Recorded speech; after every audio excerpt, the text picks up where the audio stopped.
Hey everyone, so I want to do a fun video for you guys this week. This is not going to be super serious or like a haul or anything new or anything like that. So we're going to just have fun. I wanted to talk a little bit about rebirth. Um, it's a big subject that's going on right now, and I just had some. I've been thinking about it, and not just the rebirth issues, but I've been thinking about some characters who are older and you don't really see at all or didn't last very long. And with Rebirth, if you think about it, I mean, there's a possibility that they're back. Supervillains, heroes that didn't last more than an issue. Um, so I just wanted to have a little fun and talk to you guys about that. And the one I was thinking primarily about, a lot of you um, probably Marvel fans might not know of him. He only was in one issue of a DC book, and that's it. He only lasted one issue. He's a supervillain, and I think he's really different. Now I know he probably just won't ever be in a comic again, just because what I'm about to explain to you, his superpowers are and who he is. He's a little out there, especially for DC and where they're going with, trying to be more kid friendly. But I think a lot of you would appreciate him in some type of way, and I'd like to see him maybe come back as a villain. Um, and he appears in the New Guardians #2. And as you see, here's the New Guardians, and this book is entitled Jungle Snow.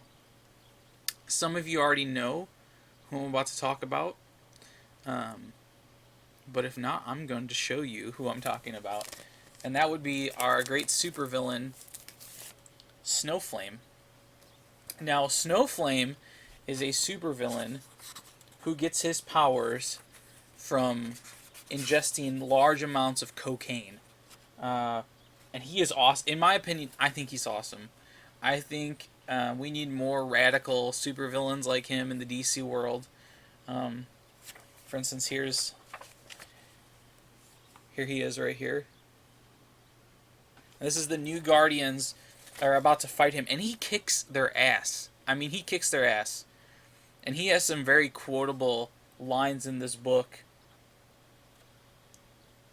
And even Floronic Man, who is, let me show you. Let me find a good picture of him.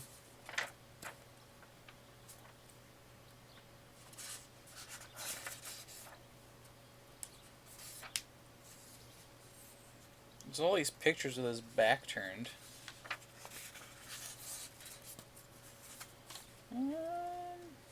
All right, here's like a good one. He's right there. So Floronic Man, he has like plant powers and like tree powers, and he's like kind of like a big tree. He's kind of like Groot, really kind of. And he touches Snowflame in this issue, and he gets a contact high. That's how much cocaine this man snorts. Now, this is Snowflame's first appearance and last appearance, because after his first fight with the New Guardians in this book, after he kicks their ass and has an epic pool party with babes and, let me see if I can show you the pool party. Here it is. Here he is. Right here. This is after he's kicked the New Guardian's ass and having a pool party with some babes. And he's just talking about, selling some cocaine so he can get a Rolls Royce. No big deal, right? This book's a lot of fun. So if you're looking for like a cheap first appearance of somebody, this is a great book. This book is probably, you can get for like $1. This is the New Guardians #2. Like I said, first appearance and death of Snowflame. And the reason I brought it up, because I just been thinking, I think a lot about him. I think since Rebirth, why, some of these heroes are villains. They could be back. Rebirth has brought a lot of things back and erased a lot of things. Now, in this book, this is considered his death, but he gets thrown into a chemical shed, and the shed blows up. Now,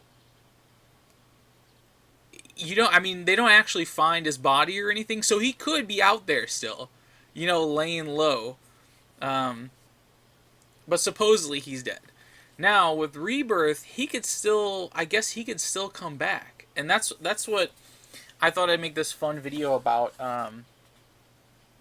And I want to know what weird supervillains or heroes that didn't last very long who you'd like to see that you probably won't see, but you'd like to see for fun come back in Rebirth, or just knowing that they're still there in the universe now.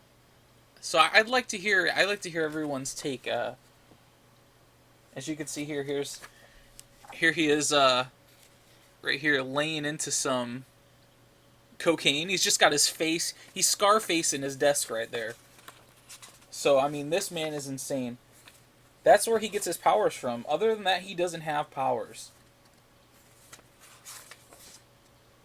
Let me see if I can show you where he gets thrown in the chemical shed.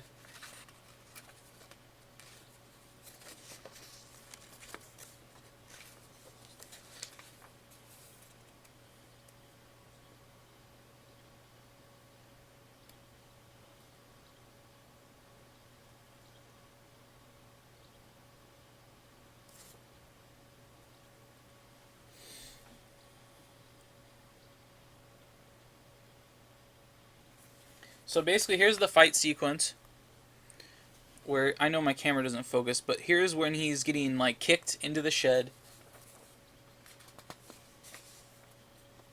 And then here's the shed exploding into a huge fiery ball, and it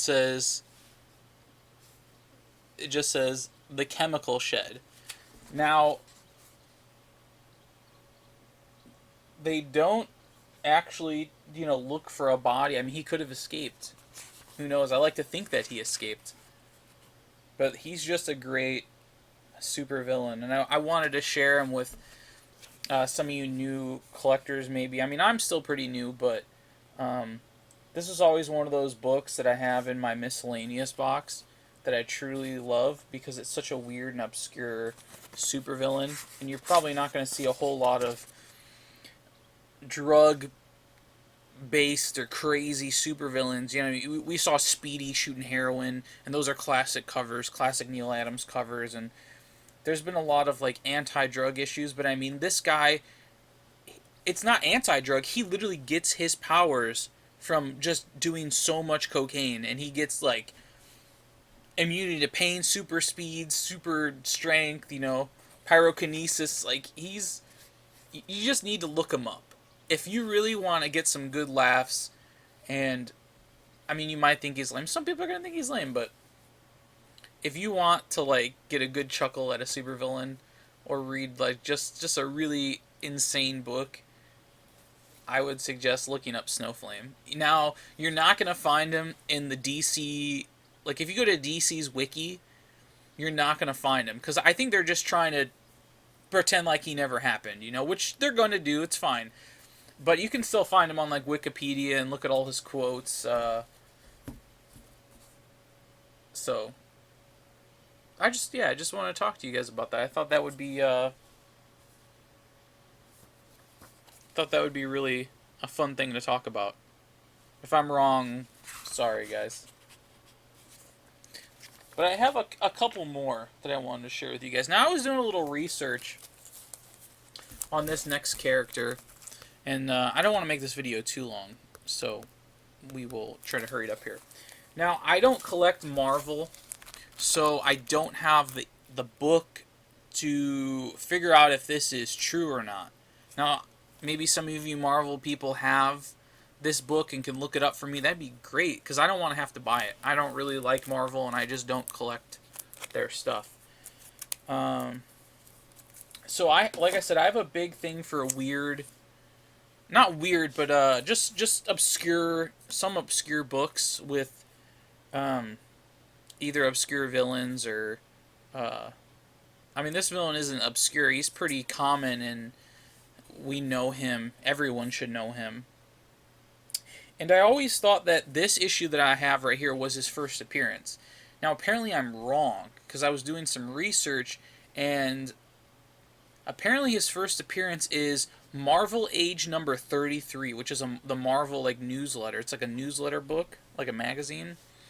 And if somebody has Marvel Age number 33, I need you to check something for me and see if he's actually in there, because Marvel Age number 33 came out in 1985, or at least that's what online says. This book came out in 1987, so that would make Marvel Age number 33 this man's first appearance. So I'm going to show you what I thought was his first appearance, and a lot of other people consider his first appearance in a comic book. And these books, there's only two. These books are really cool. So this is another thing. If you're out for like a cool book that's cheap, you can still get this book for $1.35 online. I just checked it before I made this video, and that would be Samurai Funnies number 2, Samurai the 13th. And as you can tell, this is Jason Voorhees. This is by Solson Publications, and the first one is with another horror icon, and that would be Leatherface, the Texas Chainsaw Massacre. And I think it's called the Texas Chainsaw Samurai. I think that's what the book's called. I don't have that one just because I like Jason a lot. He's probably one of my favorite horror movies as a kid of all time. I absolutely love Jason Voorhees and the Friday the 13th movies. And the reason I wanted to bring this one up too is I was watching the Sci-Fi Channel lately on TV, and they had I know it's the summertime and it's not anywhere near Halloween, but they had a classic horror movie marathon from Thursday until today. So from Thursday until Monday, they were playing classic horror movies all weekend. I'm talking all the Nightmare on Elm Streets, all the Friday the 13th, some older stuff. They played the Chuck, the Child's Play movies, and they played a lot of later at night. They played a lot of the Twilight Zones, which I love falling asleep and watching the Twilight Zones. I love Twilight Zone. So this is what made me think about pulling this out of my collection and show it to you guys. Like I said, this book isn't cheap, and I'll show you guys some of the insides. This is kind of like a comedy book, really. There's a lot of there's ads in this book, right? But there are a lot of jokey ads. For instance, you can get the Teenage Mutant Ninja Turtles training manual, and this is in black and white, but it's exactly what it says. It's a Samurai Funny. There's in this town, and there is a samurai, like an actual let me see if I can get a good picture of him.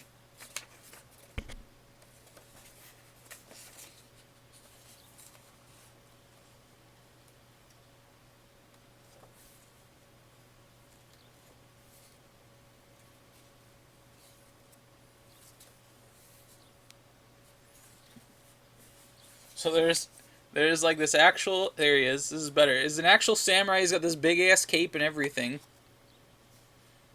He shows up, and then there's Jason Voorhees, who's going around killing these campers.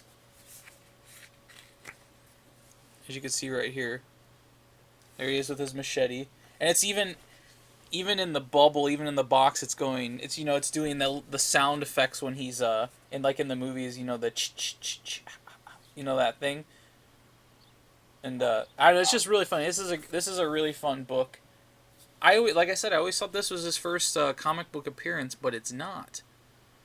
As you can see, it says the body count continues as the villain in the hockey mask cuts loose again. But who is the hockey puck in the samurai suit?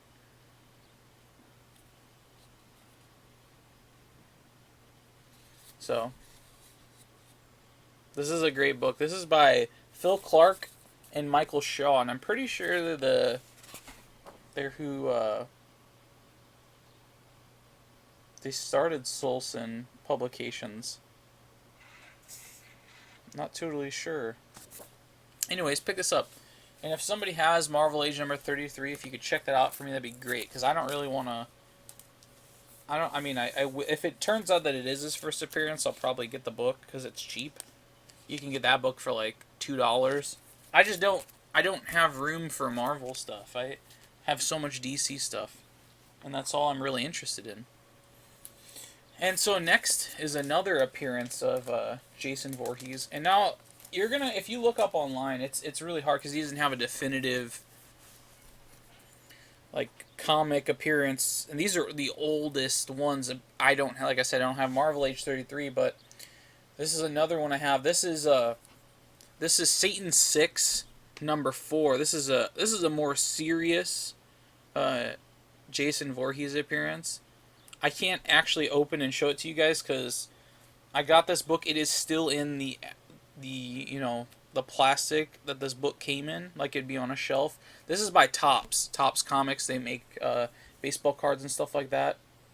Um, this is Jack Kirby too. So this is a great book. You can get this for $1.35. So get this book if you can.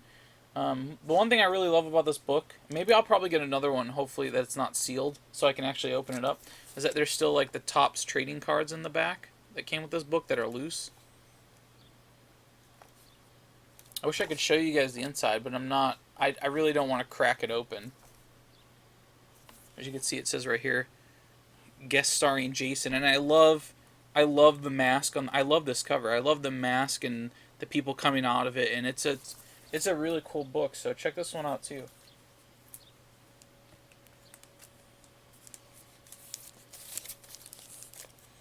And now to tie in everything, why am I talking about Jason so much? Why did I bring up DC? Well,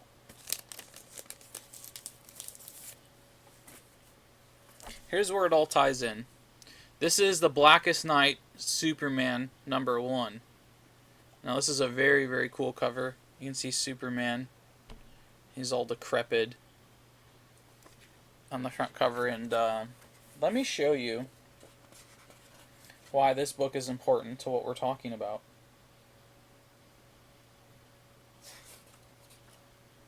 Does it start on this page or the next page? Okay, so it's on this page. This is, now Jason Voorhees, if you look it up on his, comic, whatever, his page, his little page, he has an appearance in a Superman book. And you'd think, really? Yes, he does. He is in this Superman book. As you can see in this top one right up here, you can see his face in the big screen. This is the Smallville Drive-In Cinema, and the movie is Friday the 13th.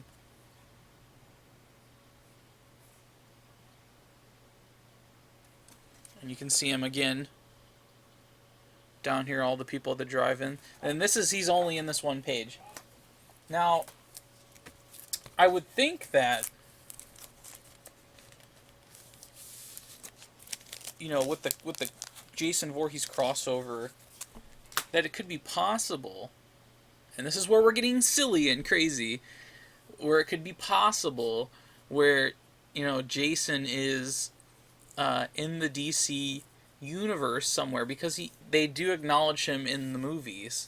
And I know it's just a movie, but there's no reason why he couldn't become a thing, in the DC universe. I wouldn't mind seeing Constantine and Swamp Thing fighting Jason Voorhees, or I don't know. Yeah, I wouldn't mind that at all. I would actually think that'd be pretty great to see, especially since I feel like lately comics I feel like they're either serious or get the fuck out of town, So I'd like to see an issue where it's like Swamp Thing and Constantine fight, or I'd probably be too OP, too overpowered if you had I was gonna say like Swamp Thing and the Phantom Stranger, because I feel like you don't see enough of him. I mean, I know he had his New 52 thing, and he was in the recent Swamp Thing, the little mini series that we just had, but I think that would be fun. I don't know about you guys. You guys can downvote me to oblivion for that, for all I care. But that's just what I'm thinking about. I saw been thinking about Rebirth and new characters or old characters coming back, and I saw the horror classics on TV, and I've been watching them nonstop. And that's just what I want to talk about. That's all I have really right now, until we figure out about Marvel Age. Now, if nobody responds, I'm gonna buy Marvel Age regardless, and I'll do my own research. Um, but I know a lot of you out there have huge Marvel collections, and you probably have this book. So if you could let me know, that'd be awesome. Oh, and let's see, one more thing. I saw these in Captain Strange, one of Captain Strange's videos, and I thought they'd be a really great thing to have, especially when you go to like places who are selling comic books who aren't who don't deal in comic books normally, and they're just overpricing the shit out of them. Because that's all I see is there's books being overpriced because they're old, and it pisses me off. It's like just because they're old and they're in shitty condition and the pages are brown doesn't mean they're $80. You know what I mean? So I got these because I thought these would be a really great thing to have. These are the Overstreet's comic book grading cards, and I haven't opened them yet. But basically, there's a color code on it where you can like hold it up to the pages to see if they're white, off white, tan, brown.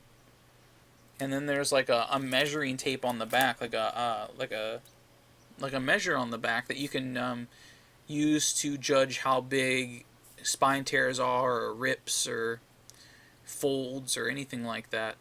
So that's something to pick up. I don't know how much. I think I paid $2.40 for them, and I got them on. I got them from Gemstone Publishing. So if you go there and you sign up, you just get them for like $2. I bought two just in case. Just one I'm going to leave in the package, and two I'm going to carry with me at all times. Because there's a lot of antique shops that I'm going to start hitting up, and I've dealt with some of them before in a different state, and they just price their books. I see it on eBay all the time too. The people who are just, they sell everything and they don't really know a whole lot about comics, and they're just selling them based on they're old, and they'll go on eBay and they'll see that somebody's selling one issue, a CGC issue, for $300, and their book's not CGC, and it's ugly and ripped, and they assume theirs is $300. And I like to try to buy stuff in the area. I don't like to try to get stuff online unless I have to. So that's what I think these would come in handy for, and like swap meets and stuff. It gives you a little haggling room, because if somebody's like, oh no, it's a great looking book, and you're like, no, the pages are already tan and about to turn brown, you can call their bullshit. So, and maybe you can educate them a little bit. So that's all I have for you. I hope you enjoyed this fun video, and I look forward to making another video this Wednesday with my new pickups. Probably won't be a long video because I don't think I'm getting any older issues. Usually towards the month I feel like I've spent a little extra this month on a bunch of like extra Rebirth issues, which I still haven't got some of my issues yet from online. I had to order them, and I'm not gonna give credit yet to who I ordered them from until I get them, because they had an issue, and I ordered more regular flashes, and they didn't have them, even though their website did. This isn't a very common website, so I'm not going to mention them yet. They're very new. I like their online store. They did have Flash variants, so I bought a couple of those and a couple of Wonder Woman variants, because I already have Wonder Woman. And I'm buying these to do some trades, and maybe sell to some, or give them away, or doing some trades with some of you YouTube people. I trust a lot of you, and we get closer and we can do some swaps. Maybe one of you doesn't get the Flash variant and I don't get something. So let's say I don't get Batman. It's sold out everywhere. We do a little swap maybe. We'll have to see. So that's what I'm getting a bunch of extra for. And I feel like that's kind of depleted I'd like to call my Silver Age funds, where I usually keep myself on a budget for moderns and Silver Ages within a month, so I don't, me and Kim, my girlfriend, we don't go hungry, and we just, we gotta have some money so my little dog has some food and treats and stuff like that. But yeah, so hopefully we can make a great video on Wednesday. And if you like this video, thumbs up.